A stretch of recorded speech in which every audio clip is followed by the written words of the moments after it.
Hello and welcome to Skeleton Songs. Hello. There's a very snoozy cat. I've got this cat bed put up on the window in front of my desk so she can sort of hover over me like a guilt trip. And she's very snoozy and slightly grumpy. So if the mic, for example, has a massive bang and a clatter, then that's the cat. She's kind of oozing off the shelf, isn't she? She's a big Dolly-esque, perhaps Ruben-esque. She's a ragdoll, and you can't get cat beds for ragdolls. No, you can't. What was it your father described the textural qualities your cats as? He said they looked like half-filled hot water bottles, and he wasn't wrong. No, in nice furry jackets, but... Anyway, game dev. Game dev. It's funny doing this a monthly cycle now, because I feel like this is sort of a new thing again. But I'm also very relieved because we have been writing more blog posts, which was the point, right? Yeah. So hopefully people have not been too bereft of our content. What was the last blog post about, Lottie Bevan? It was about loads of things. It was a smorgasbord of all the dev stuff that we've been doing recently, because I feel like work's been going really well. This is one of the nice bits of the project where you've kind of answered all the really big questions creatively of the blank page is gone. So now you've got all the hard work ahead of doing it. Now, fortunately, AK and I really like our jobs and really like doing that hard work, so it's fine. So you've been rewriting the start of the game because we're working towards a demo and it's going to be the first thing anybody sees any time they play it, whether it's demo or final. So it's really important that the start of the game is immediately compelling and also not too overwhelming. And I have been working on all of Spencer's beautiful outfits, bearing in mind he's sartorial and handsome. And you have been doing all sorts of stuff. I have. What do you want to talk about? Do you want to talk about shrouding, which has been your thing today? What does the man say? En fait, imaginer Sisyphus heureux. I think the man says, please publish Travelling at Night. He does, but that's the thing, is I do feel like I'm rolling a boulder up a hill, and I like the boulder. It's very smooth, it's pleasing to the touch. You can't not cool. Sisyphus. No, but that's the thing, you have to imagine Sisyphus happy, because we're all making ourselves meaningful through this struggle, even really meaningful to ourselves. What I'm saying is that I think we're finally passing the totally imaginary magic 70,000 word mark, which is, I think, about, on my current numbers, 1/6 of the final word count of the game. You see, I know I love that because people listening will think, ooh, gosh, that sounds rich and exciting and generous. And I'm sitting there thinking, I am in pain because I was just speaking to our localisers this morning. Yeah, I know. And the bigger that number gets, the bigger it costs. I know. But it's not going to take us another, how long are we working this? 2 years, another 12 years to finish this game. 10 years. Because, either we'll cut what we need to. But more to the point, the better the tooling and the more the technical foundation is settled, the faster I can write, and the more time I'm spending. And you do write fast when you're in the zone. Yeah. The reason that you wouldn't be as fast is because you're doing 3 jobs in one. Yeah. I took one of my that's legitimate. Notorious writing breaks the other week. You had a great time without me in the south of France. I did. Well, yeah, so outrageous. We're setting our game on tea, but I have no choice but to go to the Côte d'Azur to... Okay, well, next game we get to do it in Japan, and I get to swan around Kyoto for artistic inspiration. I love that idea. But I literally will start working at 8:30, and I'll take a sort of reluctant lunch break about 3, and then I'll keep working until about 11. Although I'll put season 2 of Legion on in the background. About 11, you say? I was away last night, ladies and gentlemen. I'm not normally away. I was cat sitting for my parents. More cats, there you go. You can trust nothing that you hear on the internet. And we have nothing. What's known as a snitch bot. A snitch bot in our Slack, which is a channel which just logs the commits made by people, just so we know what's going on all the time. And I found a commit in the Slack channel, automatically generated at, what time was it, Alexis? Was it later or earlier than 11 p.m? Time is just a number. It was 2 a.m. This is what happens when the cat's away, the mice stay at working till 2 a.m, inexplicably. I was having a good time. Anyway, I was basically playing that Bond game, just sort of pretty good. Dipping into it. It is pretty good. It's not something I've been a fan of IO Interactive for years. Yeah, I love the Hitman they're games. really great. We're really pleased for them. I think the undersung feature of IO is just how good a lot of the writing is. I think it's been diluted a bit for the current games. They've just got clearly so much of it to do and noticed a bit of up and down in quality. But the ambient dialogue in the Hitman games is far better than it has any right to be at all. And I think Yeah, I didn't really have a point about it. Other than just a lot of it, I admire the art. I don't want a job, IO. Thanks. No, this is not me pitching. I think your It's point just is that a for tiny the love letter. narratively minded individuals listening to this podcast, Yeah. it's okay to play the Bond game because it's really well written. I think we talked before about Harrison violations and Ebertian clangs. Harrison Ford famously said to George Lucas, "You can type this shit, George. You can't say it." And Roger Ebert used to talk about Ebert used to talk about Ebert. clangs. Ebert in one must imagine Ebert happy. Talked about clangs in films. He said, somebody will say something that just sort of strikes the ear wrong, and you can get away with a couple.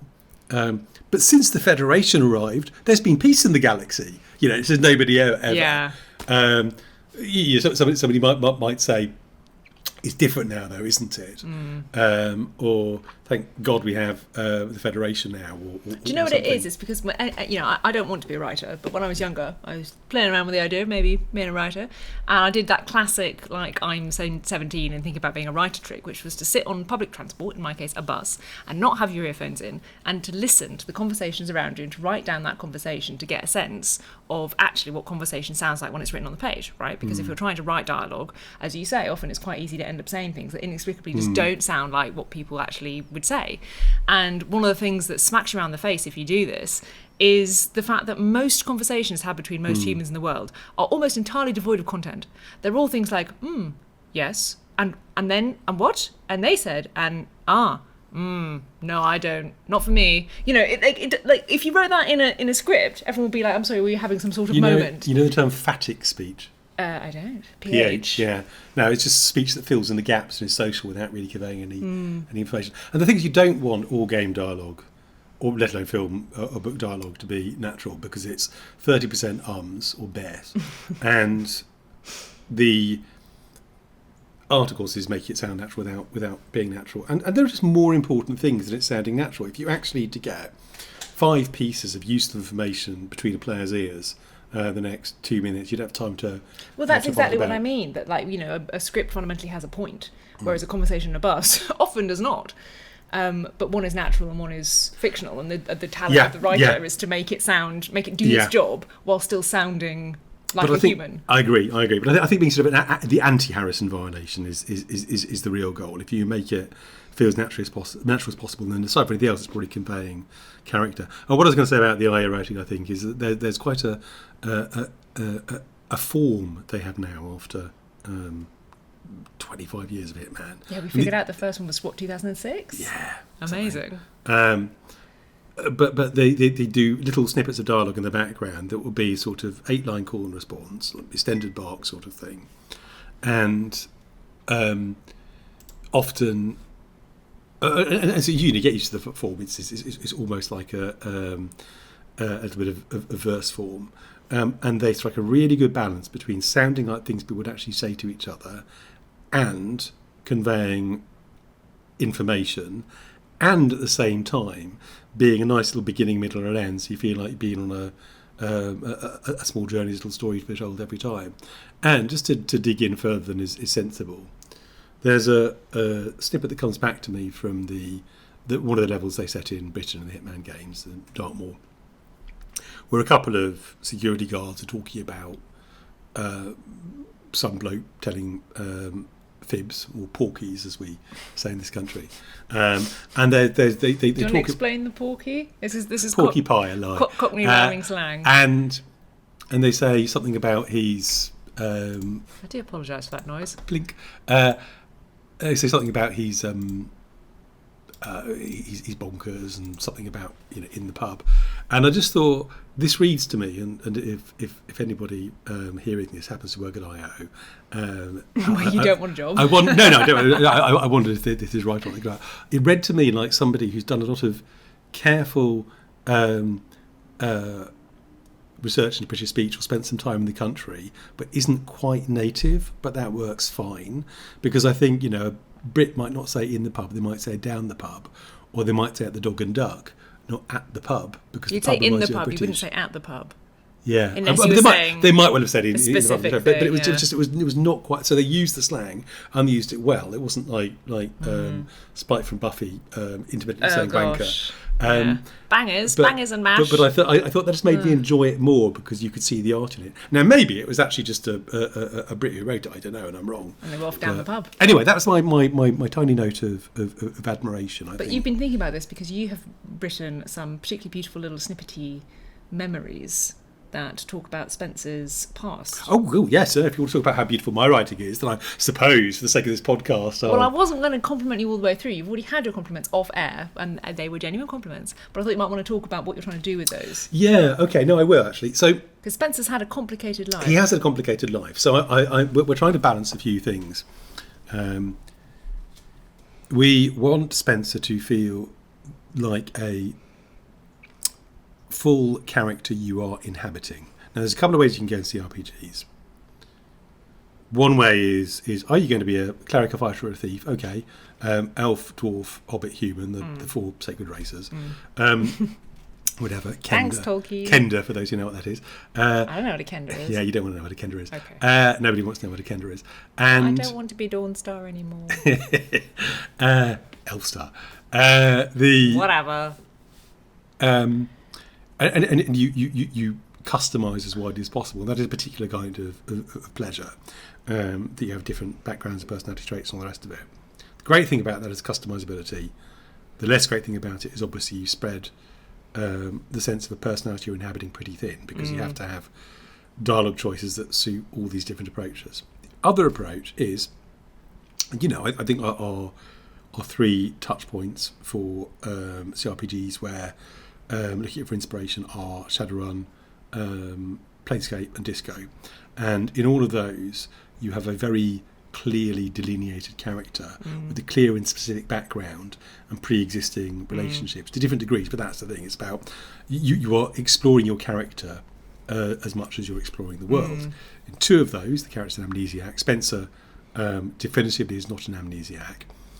Definitively definitely isn't an amnesiac. But we want people to be able to feel like they are enjoying an interesting biography that they're able to wear like a nice suit, and not be overwhelmed by backstory. So Spencer has a literal CV I mapped out every year, and but we don't want to present people with that. You get a snippet of it because in the then beginning. there's no role play. Yeah, there's no role play, and it's homework. You this thing of oh shit, I have to memorise this. I'm going to be asked questions. Yeah.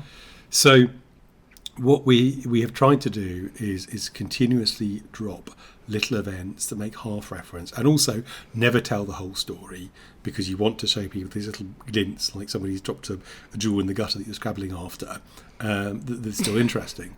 And so we've got I don't know 16, 18 generic memories that you find in the game that are used as crafting ingredients, and among other things like memory solace or memory stolen secrets. Many of them recycled from Book of Hours, revisiting from Book of Hours, and about as many again which are specific Spencery things, remembering his time at the Seminary Minor, or in the war, or at Bran Krug, or when he was full of worms getting up to nonsense. And so the idea is you give people a little snipper, this thing sits in their inventory, they can engage with this or not, they don't have to read it, they can just use it as a crafting item. They mostly have footnotes attached to them as well, so you can go off into the footnote, make a choice and get some XP. But one of these things would just sit around like polished ornaments on a table, so people pick them up and admire them, or just sort of be aware of them in the background. But where it really came alive, and I ended up burning almost a day on this when I was supposed to be writing Madame Zelia's dialogue, is they're now all named for religious festivals, both real and imagined. So we've got St. Catherine's Eve and St. Stephen's Eve, which of course is Christmas, because St. Stephen's Day is Boxing Day, but we've also got St. Ulio's Day, and etymologists might want to dig into who St. Ulio isn't, because there is no St. Ulio obviously in any church calendar, or Anastasis, which I learned is the lovely Eastern Christian name for the resurrection, because I didn't want to put Easter explicitly in the game, because that ties the Church of the Sun Unconquered to a lot of explicitly Christian traditions that we really try to walk a line. But if you call Easter Anastasis as well, then you're plugging into that, and it's a fancy word. And anyway, so that's what I've been doing, St Catherine's Eve, St Stephen's Eve, St Melanchthon's Eve. Well, they're very beautiful. Well, thank you. And I think, and it's very well. We both read them. Obviously, AK wrote them, and then read them, and it just makes Spencer really sad. It makes you really care for him, I hope so. which I think is really the trick when you talk about walking that line between CRPG characters that are either basically blank spaces for the player to insert themselves, or ready-made characters that you inhabit. The trick to the last one, I think, to making it work and not feeling like you're just playing someone else's game, is make them care about the character.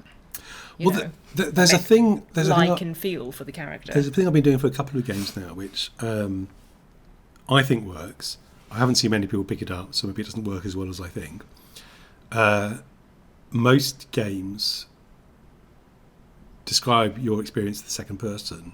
You open the door and are startled to discover there's an entire litter of kittens there, all covered in my God, in gravy. Dog. Hot diggity dog. Hot diggity dog. And since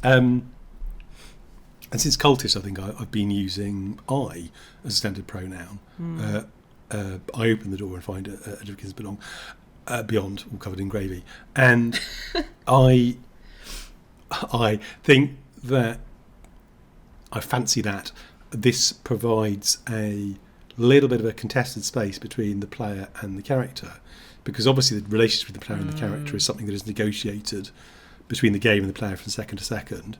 Sometimes the player is thinking, I would never do that.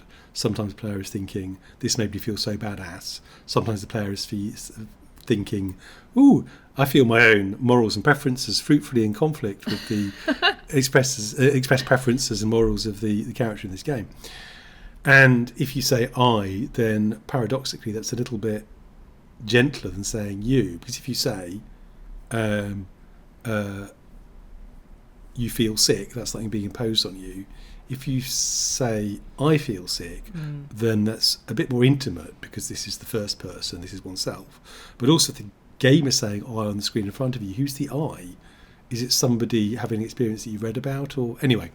No, I totally agree. I was going to say, I think it also pushes the writer to write more about how the player feels than about what the player does.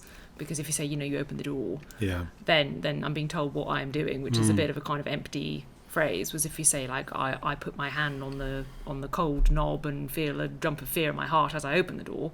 Sure, that's a longer sentence, but you take my point. I think it just generally encourages the author to write as though they are the player, and then brings the two together, which is nice.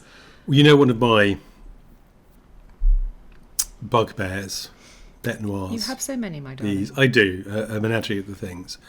Going all the way back to Fail Better and before, when I was, when I was a tabletop GM and thinking these terms, is you can describe the physical experiences that somebody's having, but you should never describe their emotions. If they're under a love spell or something, then if they are in some sort of memory, possibly. But emotions are privileged to the player. And if you say to somebody you feel angry because X, it's a little bit like somebody writing good sense of humour in a personals ad rather than making a joke. If you do something that makes the player angry or afraid or excited, then that's what you want. If you have to say to the player you are angry or you are excited, then you've already failed to pass go, because either they're already angry and excited and they don't need to be told, or they're not angry or excited, in which case they're like, no, I'm not. Who are you? How did you get in here? I thought I locked the door. Why is the game talking to me? That's one of the reasons. Why does it have so much hair? Even though I love detective fiction and detective dramas, I have rarely found a detective game that I have really enjoyed, and that's because you have to. There are a lot of instances that I have experienced where, in order to basically solve the case, you have to think like the designer.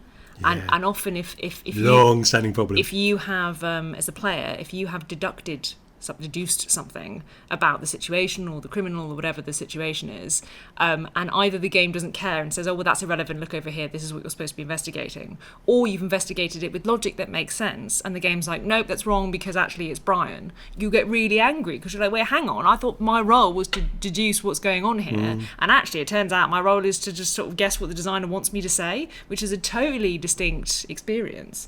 So yeah, it is a tricky thing, and I'm glad you're having to do it, not me. I just have to draw pretty pictures. Anyway, 70k words is the magic number just because that's the theoretical minimum length of a novel.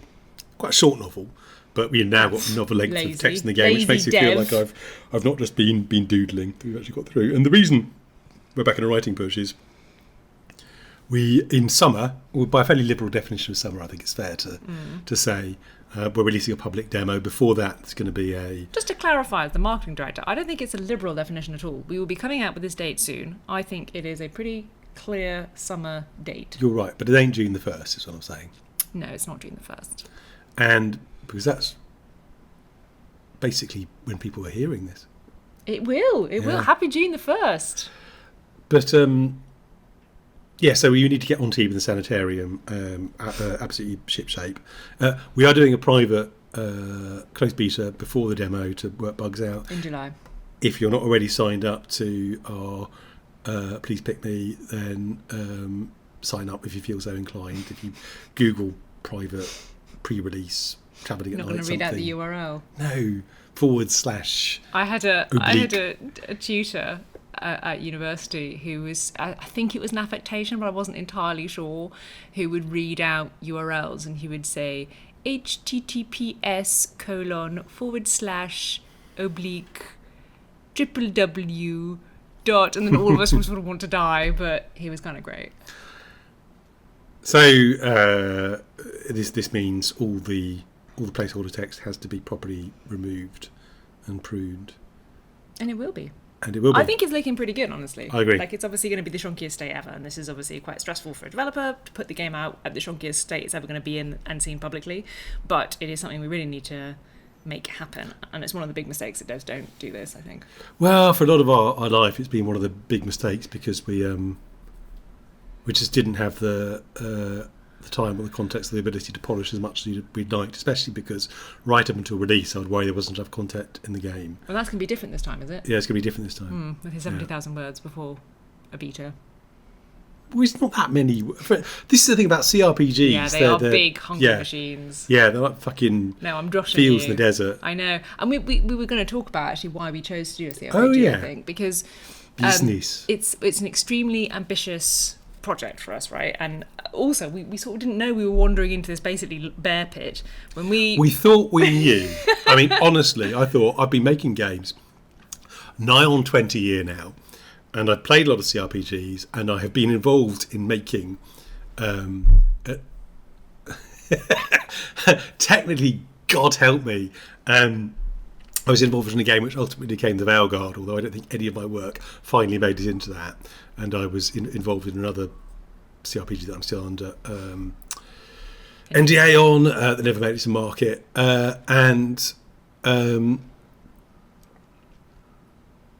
So I thought I had the lay of the land. And I did, broadly. We didn't make any stupid mistakes, but I think it's easier to underestimate. First of all, just how much text these games require before they can start feeling like there's flesh on their bones. And secondly, how many assumptions they just drag in with them. If you're making a game that's all clicking-based choices or cards or driving your ship between islands, there's a limited number of interactions, but CRPGs, as soon as you've got a little character moving around space interacting with things, then there's just a whole bunch of natural idiomatic things that come with it, and difficult decisions you have to make. Can you leave your items in a box somewhere? No, say we, because that's more code, B, it's a nuisance to have to go back and remember them. So no encumbrance rules, that's fine. Yes, no encumbrance rules. So you can carry around 20 suits. Yes. And that's going to be okay, is it? Yes, because of a separate outfit system. Okay, so do you go and buy an outfit from a shop? Yes. So you carry your 20 suits home? Not exactly. Okay, this is what, all this sort of stuff. But the main thing is just the sheer amount of content that it requires. And every flipping thing you click on the world either has to say something or be mute as a pillar of salt. And you can get away with a lot of salt, but every so often you have to make it open its mouth. This leads us nicely on to scarf problems and shrouding. But you want to talk about the business of it first. You had another thing to say. Well, I was going to lightly avoid that, seeing as you took us in a different direction. But Sorry. But now that you've ruined the scene, Which do you want to talk Stumbling about? around like Business, Yetis. Let's talk about shrouding. You just mentioned it. Yeah, so I was going to say scarf problems. There's a good illustration of how black boxy coding can be from a non-technical point of view, whereas a sort of famous alleged instance where you can say to a programmer, okay, right, we want to make a game. The programmer's like, sure, let's do it. And you're like, right, okay, so can my character like fly around and have a sword? Like, no problem. Can my character like ride a dragon and have like ice spells? Yep, easy peasy, no problem. Okay, can my character have a scarf that flaps behind him as he runs? And the programmer's like, whoa there, Nelly, let's not get too above ourselves. And to a non-coder's point of view, you're like, but all of the stuff I just asked is really hard, and all I want is the scarf to go flap, flap, flap as you run around. And the coder's like, yeah, you don't understand how difficult that is to do.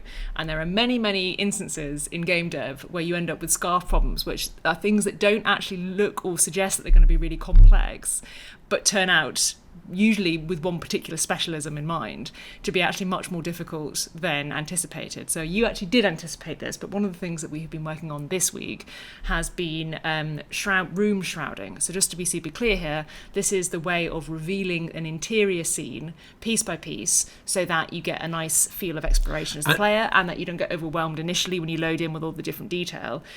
Sort of comparable to Fog of War and more combat-focused stuff, but this is just a little incidental thing. And I think it's worth pointing out just how optional and basically polishy this is. We started doing it at the beginning because when you go into the sanitarium, there's a bunch of rooms. And if you see them all at once, it's a bit overwhelming, and you're not sure where to go. So all we do is we gate off the rooms behind darkness that disappears when you open the door. For the most part, the doors can just be opened trivially.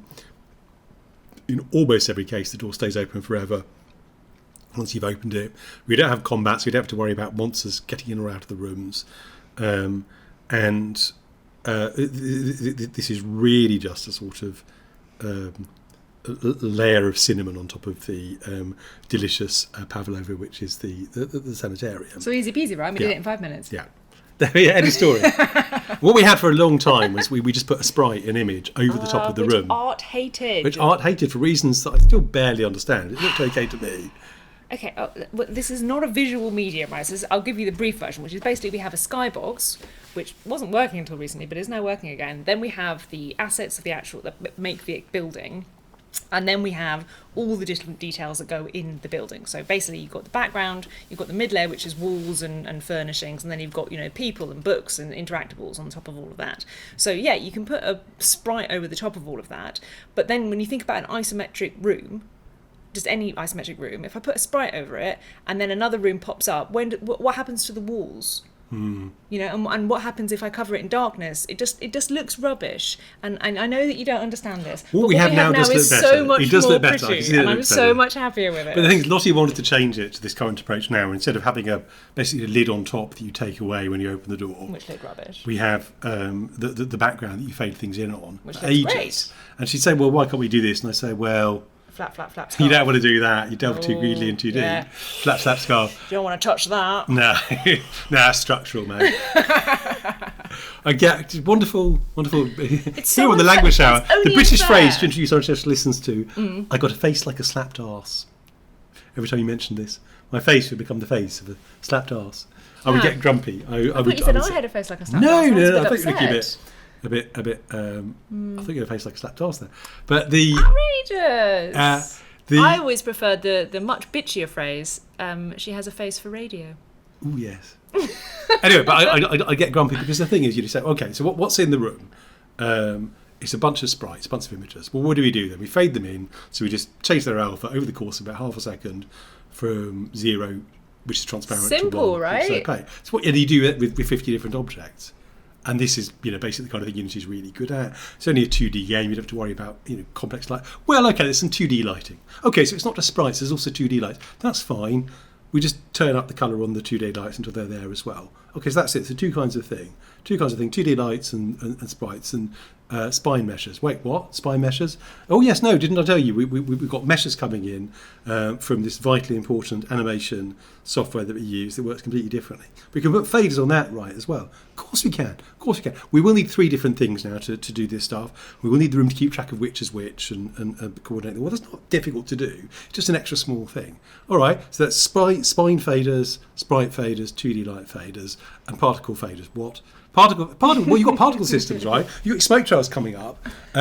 So you need to put particle. Yeah, we need particle faders. Is it difficult? No, it's not difficult. 10 minutes work, but these other things. Are you sensing, ladies and gentlemen, that he's not totally happy about? And when we fade these things out again, the particles stop. Oh well, particles have a life of their own, not like sprites. So once again, we hear a coder kvetching about having to do their job. Do you hear art kvetching? Let's hear art kvetch. Silence from the art department. Well, I have 3 jobs. But you have 4. I have 3. Yeah, you have 4 to be fair. But so all this. So that was mean because he's get all feeling this, grumpy. and Unity's got little objects, little nests of things. So it's not just a particle fader. What it is, it's a spine skeleton, and it's got a particle fader attached to it, where someone's hair's on fire. Okay, well look, I know that you've basically been role playing Prisoner of War, but ultimately you've achieved it, and it looks gorgeous. You brought this cover, but the last thing then is we do all this, and then everything that's in the room under the shroud fades.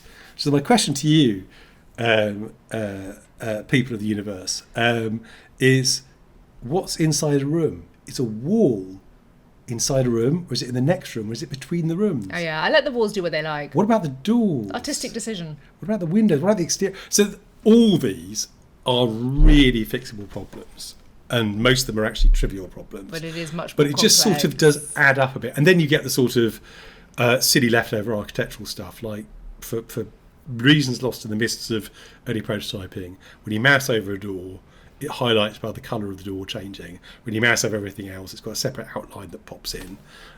So when I wrote the code that did all this, I suddenly realised doors worked a bit differently, so I did to wire it up.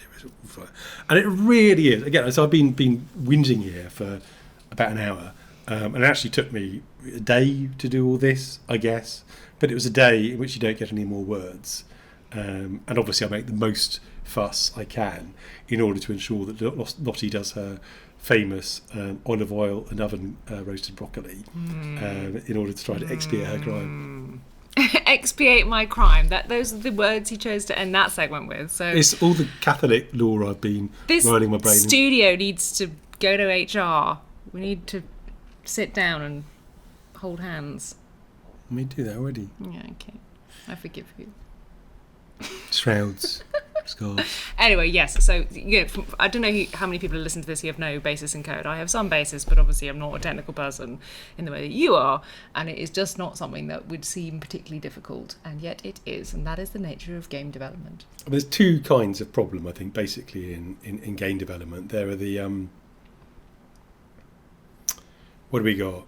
There are the rhinos and the ants. The rhinos, the big fucking problems that you see them from a long way off, and you either fix them or you go around them. How are we going to make things appear in front of other things in this 2D game, Lottie? That was a bit of a rhino. We got a working solution. We still need to keep fiddling with it. It's going to haunt me for the whole development cycle. But the rhino also is covered with ants because it's going to haunt you for the whole development cycle. So you've got lots and lots and lots of little problems where this solution works 95% of the time, but we need to do exceptional. Somebody left the box ticked when they weren't supposed to tick it, and somebody anyway. All it takes is Spencer's face to appear once in front of one wall, and everyone's like, "Oh, the game doesn't work, unplayable." Yeah. He's behind the curtain while standing in front of it. Thumbs down. We sound like we're not enjoying this, but we actually. Well, really see, I started very positively, and then you got all grumpy about it. But look, why don't we do a mailbag, because we've got an interesting one in today, which I think you want us to talk about: how to make difficult characters likeable. Yeah, so I think somebody said, basically, long in the game, the immortals, you've had to do questionable things or horrible things to ascend, or all bastards. So how do you like them? And I think there's 3 ways of thinking about this. One is people in games are not like people in real life. That sounds trivial and patronising, but it's really not. One is watch The Sopranos, and one is my personal journey. Oh. My struggle, if you will. A, B, or C? You see what I did there? Yeah. Maybe we won't repeat it. Let's start with my journey. I made Cultist Simulator. It's quite a mean game because I wanted to make a player who was basically an antagonist. And as a reaction to Cultist Simulator, it's mean both in that the game beats you up and in that your character beats other people up all the time. I made Book of Hours, which is easily the dentist game I've ever made. Some people liked the change, some people really didn't. And but the point is, I explicitly wanted to say these are PCs and NPCs who've made terrible choices in order to achieve some sort of vision or dream of greatness or immortality or transcendence. And I've moved away from that. You'll notice there are, I don't think there are fewer long in Book of Hours, because there are actually more characters in Book of Hours. But there is a general less longness. And likewise in Travelling at Night, especially because in Travelling at Night, there aren't necessarily, and I'm picking my words carefully here, any long anymore. A great number of long, because their patron hours are dead or encountered, are no longer immortal and have to deal with the fact. So a lot of them become fallible mortal again, and there are various exceptions and ways of getting by. But I think that's just worth acknowledging up front is that characters in Cultist Simulator, by and large, are both more two-dimensional and less nice than a lot of other characters in Travelling at Night. So the other thing I said, that characters in a game are not like characters in real life, and obviously trivially that's true, but more than that, if someone gives you cake all the time, you like them, unless you're diabetic and they're trying to kill you. But if someone gives you cake all the time, you like them. If somebody looks after you, you like them. If somebody is kind to small animals and helps old ladies cross the road, then your attitude to them will be positive. Many of these things don't matter in games. If you see somebody do a nice thing in games, you don't have necessarily a positive reaction to them. If you see somebody do a bad thing in game, you don't necessarily have a negative reaction, because perhaps it's normalised because everybody's being a murder hobo, or perhaps you don't care when they do a nice thing because you're aware that it's ultimately fictional. So the whole thing is in a different realm. But the most important point is that then is let's talk about The Sopranos, Breaking Bad, and Succession. I was going to say Succession. And pick a book, so I don't sound like I only watch TV, or the English Literature Graduate. What were their antagonists? The complicated characters, Lottie Bevan. Any Dostoevsky. There we go. I knew the DOS had come out. Apart from The Idiot, where he's a totally gorgeous man and you can't read the book without crying. But one of the artful bits of something like Succession, or any Noah Hawley show, is that if you see a character be really awful to somebody one scene, unless they're an out-and-out antagonist, you know by the end of the episode they've done something to awaken your sympathy or your approval or complexity. You get this real back-and-forth sine wave across the course of a show. But the main thing is you show people's weaknesses. You show characters that need you in some way, or you show characters that are fallible in some way, because that does wind up with the old empathy. This is the Benjamin Franklin story. If you want somebody to like you, don't lend them your favourite expensive book. Get them to lend you their favourite expensive book. Because once you've done something for somebody, you think, well, I did that for them because they're nice and they're my friend now. You have that positive response. And I think a mistake a number of games makers to say, well, I've got a mighty wizard now who's given this character the sword of my hair's on fire. So now they're going to like the wizard, right? And they're going to want to help them. Well, no, because the wizards in the game, their job is to give them the sword of my hair's on fire. You don't have a positive reaction. You're like, yeah, you gave them the sword of my hair's on fire. Where's the ring of my bum's made of diamond? And where was I? Bum's made of diamond. People needing things from you. Who again, let me do something dangerous here by asking you an unrehearsed question. Oh, God. Name some characters in the whole Secret Histories context who people like, who we get fan letters about, or we see people do pictures of on the Reddit or whatever. Hokobald. There we go. My number one pick, Hokobald of Pocsind. Who's probably the least nice and least attractive character in the whole series. He's this egotistical... probably quite sweaty. Greedy in every sense of the term. Probably quite sweaty. Cruel, corrupt. Unbeautiful. Tainted. People forget. He's fun. He probably ate his baby. He probably literally ate his baby. Well, let's not argue about who ate whose babies. There we go. And but people like him because he's funny. Obviously, that's one thing. But also, he keeps showing weakness. You spend any time around Hokobald, which you do a lot in the salon. He's clearly a fragile ego. He's a fragile ego. I can't remember exactly how it works. I think he is a sort of immovable force versus unstoppable immovable object-based unstoppable force thing when he goes up against an edgelong in arm wrestling, and I think one of the wins but breaks their arm, and he's just like, that can't happen. Stalks out. Isn't he the one who got really cross with the nuns and wrote that big book about how all the nuns are really stupid? It sounds like something you'd have done. I don't particularly remember the one about like against the order of the limini. Oh, that was the big hub. I don't think that was Hoko. I think that was. But same energy. But Hokobald is exactly the thing. I think so. Give people some complexity, because that makes us think of them as entire beings, and adopt the intentional stance towards them. Give them fallibilities, and give the player the opportunity to do things for them. I think those there are a bunch of other stuff, but those are the three that stand out for me. That's very interesting, because I don't think that people who are non-writers would necessarily assume those three things. It does seem quite counterintuitive, particularly the Benjamin Franklin thing. We published I got approached for some consultancy a couple of years ago, which I actually turned down, because I genuinely thought I'm just not. It was a bigger studio which didn't have much overlap with what we do. No, I'm genuinely, any advice I give is going to be irrelevant or actively harmful. But because I liked them, I said I'd answer some questions. They asked me quite a lot of questions to answer them all, but they published that stuff on our website with the studio's name redacted. But one of the things they asked me, I remember, was really the point at which I just thought, I'm not going to be able to do anything useful for these people, was how can we make characters who players fall in love with straight away? And I see why you want to do that if you're making a big game full of companions people are going to build sort of romance strategies around, who need to be marketable. And that sounds snooty than I meant, actually. But I just mean, that's one way of approaching a character, but it's just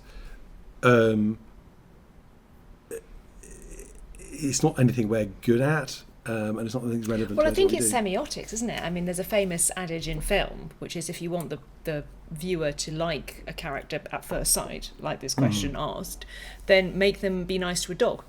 So if Save the Cat is the name of a notorious screenwriting book, yeah. But particularly with the dog one, particularly because it's a male thing, if you go back and watch a selection of particularly American films where there is a male protagonist, very often you will see the initial scene with them, ruffling the ears of little Fido as they leave the house or something. Just because, and this is something that I think has become kind of this unspoken secret between the viewer and the filmmaker, that we all know that when somebody's nice to an animal, it's very, very unlikely that they're going to turn out to be a total bastard, right? Because if you're nice to animals, you can infer a number of other things about their character, and all those things are quite nice. Now, of course, there'll be instances where that is deliberately challenged by the director, but broadly speaking, there is this sort of dialogue between the player, in this case the viewer, and the art. And I think in games, maybe we don't have that semiotic language yet, and certainly we don't have it when we are doing really weird text-based niche indie stuff. And the people who are asking you this were the more traditional, visually representative, big money, AAA, everything's on the screen type. So there's a couple of things there. I think one thing is with games, you have an identity in the story. I mean, sure, if you're watching Indiana Jones crawl through snakes, you feel some identification with him. If you're watching Ben Affleck be sort of miserably socially inept in Greenberg, you might have some identification with him, but it's not nearly the same as if you can make decisions about it, and if you can apportion resources, and if you are given or withheld resources by other characters. And this is my point earlier about the wizard who won't give you the ring of diamond bum. Well, he sucks. Yeah, but he saved you from the pit of fiery asps up your nose. Well, you did, yeah, but sure, but the game put me in the pit of fiery asps up my nose, so why should I give a damn? And one of the things that I again, if you say your daughter's been kidnapped, rescue her, then often the response is, well, sure, I can see that's what the game's about, so I've got to do it. But let me row back slightly from this, because you said text-based games. Now, you can do a lot with text, but you can't show a little girl screaming, "Daddy! Daddy!" as she's dragged into the darkness by the brutal masked kidnapper. And if you've got any dad bone in your body, then you are going to have an emotional reaction to that, even if you know you're being manipulated. This is as far as I can For tell. example, he's been playing Pragmata recently. Was that game with, I can't remember her name. Yeah, whatever. I can't believe the stuff that's coming out about me this episode. I know.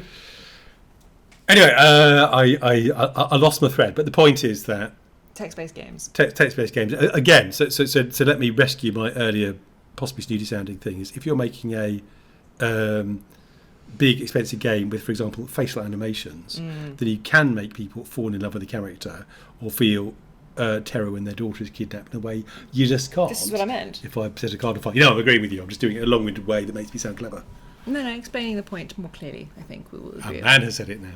Okay, well now I take it away because you've been annoying, which is interesting because I was thinking when you were talking about all these sort of, show vulnerabilities. Speaking of sexism, I'm not a big Tom Cruise fan. Like, I don't dislike him, but he does a lot of films that I'm not particularly interested in watching. So is he the little bloke? He's the little bloke who doesn't age, right? And may like be a dwarf, but I mean the talking dwarf. Totally mad. The plural. Anyway. Yes. So I'm not a particular Tom Cruise fan at all. The favourite thing I've ever seen him be in was when we watched Magnolia, where he plays this hateful, basically kind of manosphere life guru guy who's like deeply misogynist, deeply sexist, incredibly rude, and all of it's about basically how to pull women. Seduce and destroy. And he's got this hideous logo, and he's awful, but he plays it really well because obviously he's got this, Hollywood megawatt charisma, which is kind of fits the kind of life coach thing. But the key thing is that the film makes it very clear that he's got major daddy issues and is quite unhappy. So it never unpicks the misogyny. It never says, oh, this is why his wife cheated on him with 8 million men and stabbed him in the heart. But as you say, he is at once both reprehensible, but I also really kind of feel for him and kind of sympathise with him in a way. And I'm particularly allowed to luxuriate in that because, why is he this awful person? Oh, he's really miserable, kind of fits. So I agree with your point. Not that you needed me to, but there we are. But I like it when you do. Yeah, even when you're being... Look, you're the one who's exposing my midnight frolics.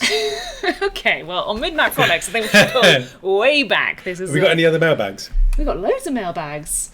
Yeah, we've been behind, haven't we? Yeah, well, one of the things we were going to talk about with the CRPG stuff, the business of, yes, was, you're right, that there are a lot more things than in heaven and earth in our philosophy.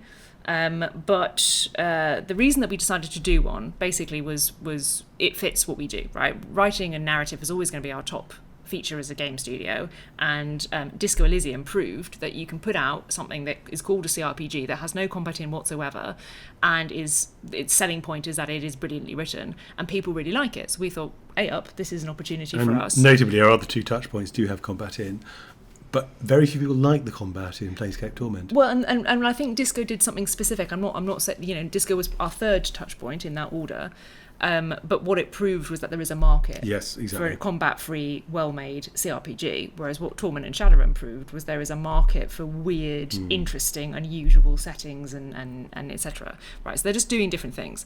And when we when we announced Travelling at Night 2 years ago now, we had no idea that loads of other studios were making what are now called disco-likes. So we didn't realise that we were basically putting our foot in it.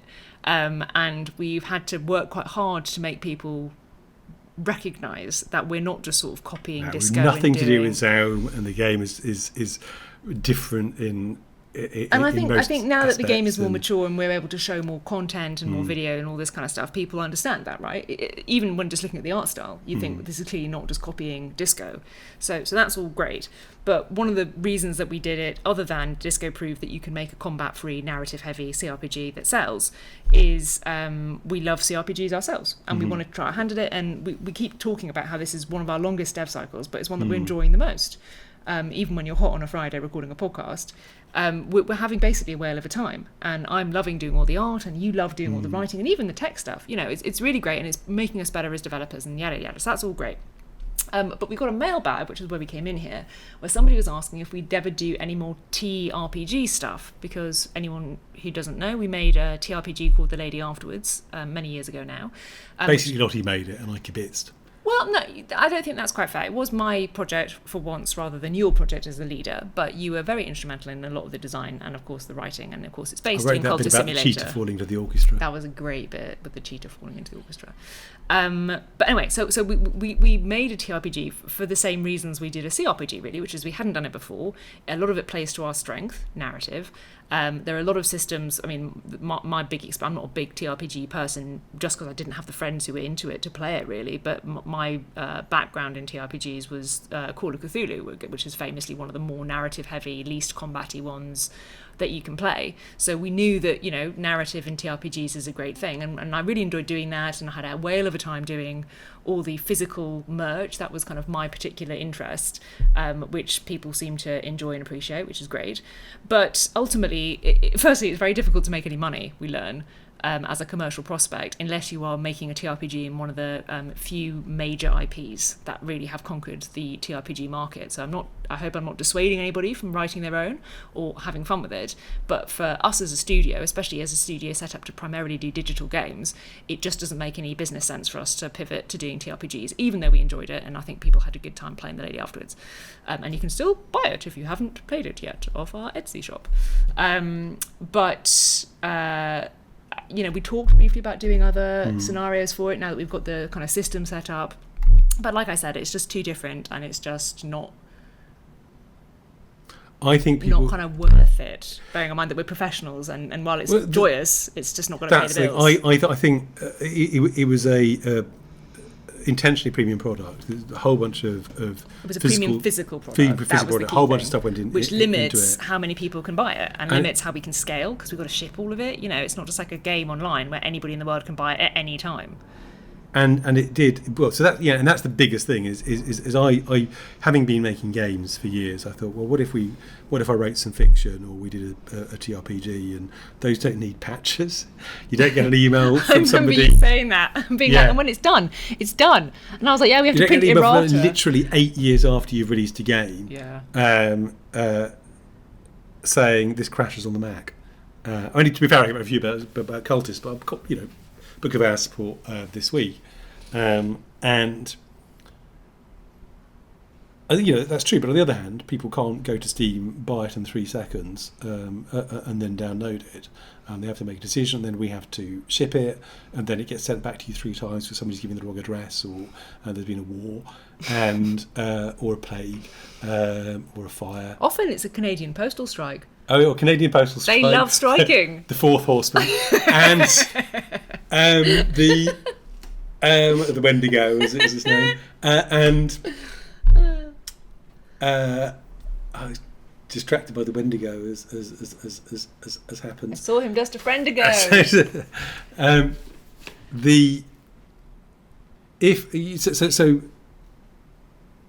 The first run of Lady Afterwards sold out in, I believe, between 40 and 50 seconds. It was okay. This is my granny story. Like, I'm actually not that old, but your daughter was the one who had to explain to me what had just happened, because I was very nervous, because, like we said, this was kind of my project, and it's unusual for me to lead the project at Weather Factory, because normally AK is the creative director because he has more experience. So I was particularly freaked out about the launch of this and thought, it's £150 plus shipping. Is anyone going to care? Like, is it going to be an embarrassment? And we pressed live, and obviously I was hoping for some pretty quick sales, and nothing happened, and I was there like, oh my god, this is so much worse than I imagined. Like, nothing is happening. And it took your kid to be like, Lottie, have you refreshed the page and looked at sold rather than just the blank page? And I did, and actually all of them had been bought immediately, and they'd all been shuffled into different back end of Etsy, and I just hadn't realised because I'm a moron. So I'm very grateful for that. So the point is, by the standards of the project, it was really successful, but we live a reasonably comfortable life on making indie video games. If we'd started now, we'd be stuffed, because don't start making video games now, guys. It's much too difficult. It is tough out there. Because it's been 2 decades of building up a reputation and a back catalogue. We get by fine. And experience. But if we had pivoted to making games like The Lady Afterwards, and if all those games had done as well as The Lady Afterwards, then we'd live in a box. We would be bust. We would no longer be making games for a living. End of. As far as I can tell, I'm much less in touch with TRPG business than I used to be, and this is a massive generalisation. But broadly speaking, if you want to make money out of TRPGs, be D&D, or be really, really good at cost control.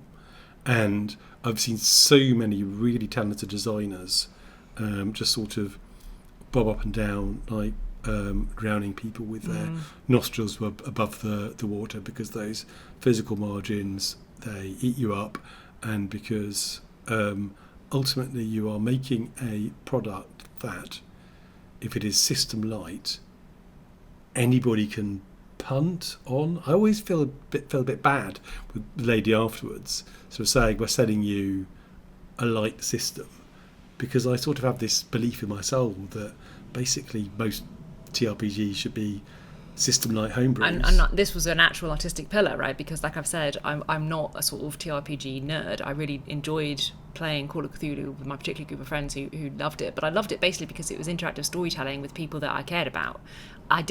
I've never been remotely interested in a systems-heavy system. Now, I understand that a huge number of TRPG people do love it, but for the lady afterwards, we were explicitly trying to provide a more kind of centrist TRPG that wasn't for the hardcore systemizers, but were for the kind of TRPG curious who wanted a really well-written narrative TRPG with a fantastic backing and all the kind of scaffolding you need, so it isn't just actually telling a story. So we of course do have systems in it, but as you say, if you're going into it expecting it to be this like deep, complicated like appendix full of tables with numbers in, that's explicitly not what we wanted to do with this. And I think you just got to pick your audience. But to get back to the original question, are we going to do anything more like this? The answer is, if one of us got an idea that really excited us, that you wanted to run with, and we didn't have a deadline. We weren't doing anything else. And we were in a reasonably comfortable financial position, sure. But the point is, every month we take away from making games is a month where we are choosing to increase our risk and decrease our income. And if you think about that in terms of, your job, then it's not a welcoming prospect. So never say never, but it's just a really difficult case to make. What I'm hearing is that now we're pivoting to only making CRPGs. What I was going to say is, if travelling at night is a total bomb, and we're scrabbling around for it, yeah. Touch wood. I think we were talking. We hope that travelling might be a bit of a. Our games have always been niche. We found that they have a lid on them, don't we? A ceiling, yeah. So Sun of Sea, Sun of Sea, Cultist Simulator and Book of Hours all made, broadly speaking, the same amount of money. I don't know how much money Sun of Sea makes now these days, of course, because it's my old studio, but back in the day it did. And it was a respectable amount for an indie studio, and I have no complaints. But it didn't keep going up. Seemed to be a hard ceiling on it. So we thought we'd do CRPG, then maybe that will expand the audience a bit. And from everything we've seen, including the launch of Zero Parades this month, which did quite a lot less well, certainly than I thought it would, I think the audience for literarily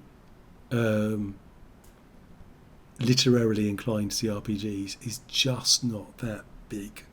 I think that there's going to be another lid, and that's fine. I think if we could probably have made a game which had been about as successful in about half the time, or to put it the other way, got twice as much money for making the game. But we're really enjoying making it. We're really proud of what we're doing. And I said at the beginning, CRPG is like opera, and every composer wants to write an opera in the end, so that's what we're doing. But I don't think it'll be a giant success at this point. Okay, well that's a very depressing I don't think it will be a failure. Brilliant. This is why I do marketing. We'll probably still be able to eat meat on Wednesdays. I hope you like lentils. I think people are very excited about this game. I think you're right that one of the reasons that we have a lid on our success as a studio is because we basically make games that aren't for gamers. If you want to make loads of money making digital games, then make a multiplayer first-person shooter and put it on Steam. Now, there are downsides to that, i.e. everyone else in the world is doing that too, and a lot of them have more money than you. But there are certain things that, traditional gamers will gravitate towards, and certain things that they're not that bothered about. And what we have always done is slightly, at an angle to what most people go to Steam for. Now, we enjoy doing First Light is a good example of that, because, they've sold a game. I have sold a game based on an international at this point getting off a century-old franchise, well, 60-year franchise, that is very beautiful, surprisingly intelligent, but basically you're a hot bloke who drives cars fast while a hot woman sits next to you. Yeah. And that is... And then you get to shoot people. And you shoot people. That's the Steam audience. That's the thing. And then not the Steam audience, a Steam audience. And no, no rudeness about that audience at all. Like, I really don't agree with any devs who think that, to gamers are bad. I just don't agree with that at all. But that's just not what we do. So one of the reasons we did a CRPG is we thought, well, let's actually work with Steam rather than against them, and let's choose a genre so that Steam knows where to put us, and that players who want to play the sort of thing that we're making know where to find us. Because, Book of Hours, God bless it, no one knows where to find that game. What do you look for if you're looking for a game like Book of Hours? It's tough, right? It's tough to find it. At least Culture Simulator can say something about being a card game or roguelike. Anyway, so we thought, let's work with the system. Let's pick a genre so people know where to come if they're the sort of people who might enjoy our game, even if they've never heard of Weather Factory, Culture Simulator, Book of Hours, any of it. And then we found ourselves doing something that kind of isn't really what CRPGs are. Because this is the thing, if people will quite persuasively and reasonably say Zero, Disco, Brew Valley. Esoteric Ebb is the big one that's done very well. Because Esoteric Ebb is really interesting. It's right on the cusp. All those games are not CRPGs because they don't have character building the same way, or they do up to a point, and they don't have combat. Esoteric Ebb does notionally have combat, but it's all done through skill rolls in the dialogue. Well, and one of the features that is relevant to the TRPG conversation that I'm not clear about is Esoteric Ebb has done really, really well. Congratulations to Dev. I think he spent 8 years making it. Really happy to see all of this go together for him. Booyah. But I am not clear if he had not made a game set in the D&D universe explicitly, how much that would have affected sales. It's not in the D&D universe, Lottie. It's not Forgotten Realms or Kryn or any of those. Yeah, she's looking at me. Okay, I need a drink. But my point is, it might not have had any effect at all on sales. It might be just that the game itself is so charming and wonderful that it sold exactly the same. But I suspect that being in an existing really popular IP probably helped it achieve the real success it has achieved. And obviously we're not in a really popular IP. We're in an IP that some small group of people bloody love, but most people haven't heard of. So again, I don't know. It's all very interesting. And as long as we do the same as we've done on previous games, I'm a fan of, the solid, repeatable success here. You've no idea how much my cats eat, folks. They're literally 3 dinners. Anyway, I think we should probably end it there. Was there something else miserable about our prospects? Well, no, I've had a really... I think this is the best game of our careers. I think it's really beautiful and touching. It's certainly the one I've enjoyed making most. I think people are going to love it. No, I'm just you can just have to grumble. Look, what I was going to say, as a sort of fortune cookie takeaway or apothegm or proverb or something, we talked about, the addressable market for this game might not be what we thought it might be in 2024. We talked about how if we had been making The Lady After Us 2 and 3, we can't be living under a bridge, and Lottie's cats would be eating fish heads. But I think the key thing is, and I've been on both sides of this particular divide, when you really like something and you know a lot of other people who really like something, you think, well, it's a success. And the number of game designers, digital and analog, the number of writers, musicians I've talked to over the years who I really like and who clearly have a following, who are barely making bank, is not me making bank, so barely paying the rent, is still surprises me. And my point is not, boo, we should reward artists more, although yes, it's just that when 50 people who really like something, that by the standards of personal acquaintances is huge. So you think, well, this is really popular, but actually it can be a minority of a scintilla of an iota of a minority, and then as you zoom out, like at that bit at the end of Time Bandits, the scintilla of the iota disappears. I was going to say it's like being put through the great perspective perspective vortex. Yeah, but that's the thing. So next time you want to support somebody who's what you like, do it, please. but be aware that once you've done that doesn't. No, I don't want to put it sound like I'm making a moral point. The point is just you never know if somebody seems that they're really popular and successful. Often it can be much tighter than it seems, and that goes double with minority projects like TRPGs that aren't D&D. But I hear that those are the coolest cults to be in. They are, and that's the other thing, of course, is that if people are I like this band doing it for was the cool. bank, then they'll be doing different things. That is extremely true. They would not be making games where you basically get to pick what 1940s menswear you put on in the morning and then go and have a cig with the local. Do you know? Alloy. I was like fade it for saving point. We there's tobacco in travelling at night. There is. We talked about it. We talked about it. It's in danger of pushing our age rating up. And Spencer is a mostly ex-smoker, simply because he was full of worms for years, and worms don't like smoke, so they made him give up. And he basically doesn't smoke. Aside from anything else, because one, I have some minor moral problems, and two, we want to keep our age rating down. But he at one point he gets off the train, and there's temptation to standing in the rain, getting that sort of moment of remembrance. And it felt odd from a 2026 perspective, writing about somebody wanting a cig. It was a bit naughty. And then I realised Spencer's the weirdo. Most people around him That's the 48 thing. are smoking. Because if we'd chosen to not put any cigarettes in the game at all, it would have actually not really represented the 40s. So our line is that we're not going to glamorise it necessarily. But it was just a massive fact of life back then, and it's unrealistic, and I think changes the culture slightly, to particularly in France. That's why I had to put a particle fader on Andre's smoke in the bookshop when we fade her out, because she's got cigarette smoke coming out of her nose. That's how it works, isn't it? I'm not a smoker. Yes. Was that and dragons? You can all enjoy role-playing a non-smoker yourselves when the demo comes out later this year. All right, well, thank you for listening. We've gone on a bit, so we should end it now. Have a spooky day. Have a super spooky day.